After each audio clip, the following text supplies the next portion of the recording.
Pardon me? Good sense of design, yes? What was that?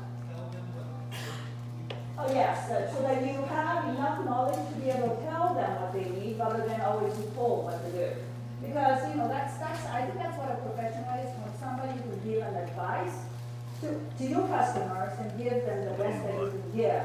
Because sometimes they ask for things that are impossible or things that are less than better, and we are the ones that advise. But more than anything, I think that's most important, that some of us, and that's including myself, early on did have is a good business sense. Because we love flowers so much that we make things and we give away extra flowers. Like if I could actually save every cent that I've given away in a 28 years of business, I would be retired today.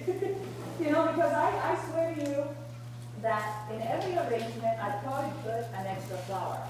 So that could range from $3 to $5 retail times every quarter that I processed in 28 years. What do you think that is worth? A lot.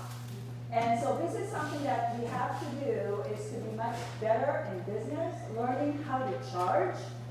Because only if you turn a good profit that you can then call yourself a professional. That you're not just giving away. Because if you're giving away everything, you're still in a little bit of a hobbyist category. You're doing it partly for yourself and not for the wellness of the business.